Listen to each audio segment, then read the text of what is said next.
Kelebihan menggunakan Google Password Manager dibandingkan dengan platform password manager atau pengelola kata sandi yang lain.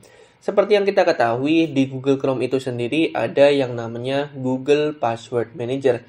Dan biasanya itu akan terintegrasi dengan platform desktop maupun platform mobile. Nah, untuk mengetahui dari Google Password Manager itu sendiri ada di Google Chrome, silakan kalian akses Google Chrome-nya. Setelah itu kalian fokuskan di bagian pojok kanan atas, di sini ada 3 titik dan di sini ada yang namanya Google Password Manager atau pengelola kata sandi. Fungsi dari Google Password Manager atau pengelola kata sandi ini adalah untuk menyimpan sandi ataupun user kredensial baik itu berupa email, username, password, website, terus juga ada catatan ataupun notes apabila pengguna tersebut lupa, maka disimpan ke dalam password manager. Dan ini 100% aman. Nah, kenapa Google Chrome atau Google Password Manager itu sendiri menjadi salah satu yang terbaik dibandingkan dengan platform password manager lainnya? Di sini ada 3 alasan atau 3 keuntungan yang akan aku jelaskan dengan menggunakan Google Password Manager itu. Yang pertama adalah Google Password Manager digunakan secara gratis. Di situ terintegrasi di dalam Google Chrome dan menjadi salah satu yang terbaik. Di mana Password Manager ini bisa digunakan berbasiskan desktop dan berbasiskan mobile. Ini salah satu contohnya adalah kita mengakses Google Password Manager pada Google Chrome ke laptop. Nah, kalian juga bisa mengakses Google Password Manager ini pada Google Chrome, smartphone, atau mobile milik kalian, dan itu semuanya terintegrasi pada sistem operasi Android maupun iOS. Jadi kita sangat mudah sekali untuk menghandle, untuk memaintain mengenai password ataupun user kredensial yang tersimpan pada Google Password Manager tersebut. Itu yang pertama. Yang kedua adalah Google Password Manager ini memiliki kemampuan. Kemampuan apa? Untuk menyimpan banyak user kredensial hingga ratusan maupun ribuan tanpa batas dan itu sifatnya masih gratis. Sebagai salah satu contoh, di sini aku menyimpan banyak user kredensial nih. Dan ini jumlahnya berapa? Kalau misalkan kalian tebak, di sini ada sebanyak 600 lebih user kredensial. Baik itu login ke media sosial, baik itu login ke website rekrutmen atau karir, baik itu login ke website freelance, baik itu login ke website-website yang lainnya, misalkan ada online course, terus online class, dan lainnya. Itu terintegrasi di sini. Kalau kita menyimpan ke dalam Google Password Manager, itu nanti akan tersimpan seperti ini. Nah, bagi kalian yang belum tahu Google Password Manager itu apa, bentuknya itu seperti ini, sebagai salah satu contoh.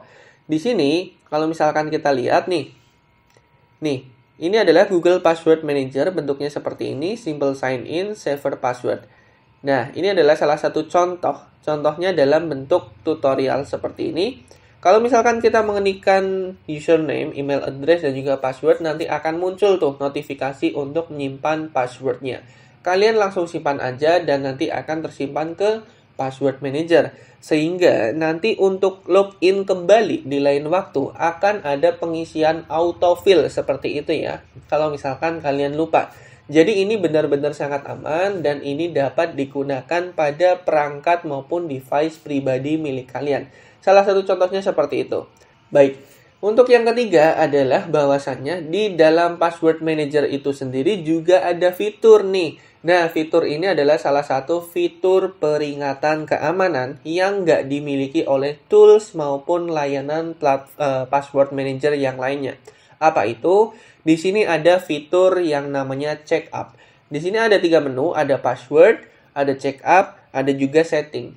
Yakni kita fokuskan pada check up. Di sini kita akan menentukan atau memutuskan kepada Google itu sendiri untuk dibantu melakukan pengecekan mengenai user kredensial tersebut.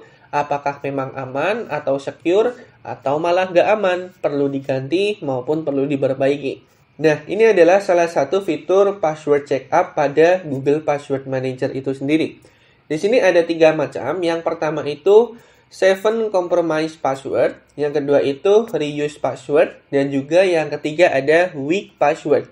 Yang pertama adalah compromise password, di mana di sini kamu disarankan untuk mengganti password secepat mungkin atau se-urgent mungkin, karena memang alasannya ini benar-benar important begitu ya.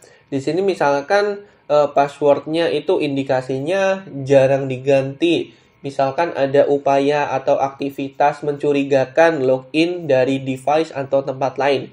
Nah, nanti masuknya di bagian ini, you should change this now.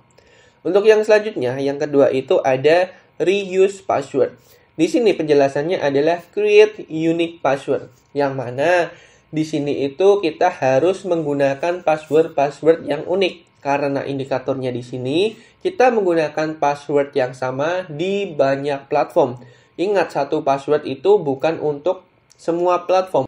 Alangkah baiknya satu platform, satu password. Misalkan nih, kalau misalkan kalian itu sebelumnya satu password dipakai ke 3 platform. Misalkan Facebook, Twitter, TikTok. Nah, jangan menggunakan password yang sama. 3 platform tersebut sebaiknya menggunakan 3 password atau kata sandi yang berbeda. Baik itu di Facebook, TikTok, Twitter. Bisa dibedakan sedikit di depan, di tengah, di belakang, atau juga bisa dibedakan secara total. Ini sebagai salah satu langkah atau antisipasi keamanan agar tidak termasuk ke dalam kategori reuse, yang artinya password itu kalian menggunakannya kembali di password A dan di password B dan password C maupun password di platform yang lain. Seperti itu dari contoh reuse. Yang ketiga adalah weak password. Weak password ini adalah salah satu kata sandi yang lemah begitu ya. Karena kita ketahui untuk membuat suatu password atau kata sandi, indikatornya itu ada banyak. Yang pertama ada karakter berupa huruf, lalu ada angka, lalu ada simbol, terus juga ada huruf besar dan juga huruf kecil. Itu adalah indikator password atau kata sandi yang aman.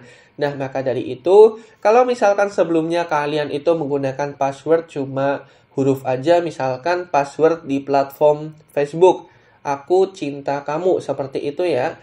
Nah, kalian itu harus segera ganti dengan indikator 4 tersebut.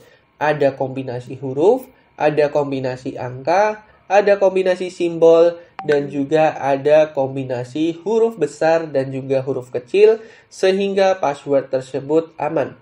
Nah, dari sebanyak 600-an password atau user credential yang aku simpan di sini, ternyata ada sebanyak kurang lebih 7, terus juga 131, dan 214 itu sekitar 345 tambah 7, berarti sekitar 352 atau sekitar 55%. Hampir 60%-nya password atau kata sandiku itu ternyata nggak aman. Nah, ini kita dibantu analisis dari Google Password Manager. Itu salah satu kelebihan Google Password Manager atau pengelola kata sandi milik Google ini dibandingkan dengan platform password manager yang lain. Nah, dengan adanya ini kita bisa evaluasi, kita bisa lihat untuk segera ganti mengenai platform-platform yang menurut kita urgent. Seperti di situ ada data rekening bank, terus juga ada data keuangan, ada data-data penting misalkan kayak di Google Drive dan lain sebagainya yang harus segera kita ganti melalui analisis password checkup ini. Itulah 3 keuntungan atau kelebihan dari menggunakan Google Password Manager dibandingkan dengan platform password manager yang lainnya. Jangan lupa tonton channel Huam Teknologi karena channel ini membahas tentang tips Google Chrome dan tips teknologi lainnya. Apabila dari kalian ada yang ingin ditanyakan, silakan drop aja di kolom komentar, nanti kita discuss bareng. Apabila video ini bermanfaat, jangan lupa subscribe channel Huam Teknologi, karena channel ini membahas tentang tips teknologi, biar kalian semua nggak gaptek. Baik, terima kasih sudah menonton video kali ini, dan sampai jumpa di video yang lain. See you!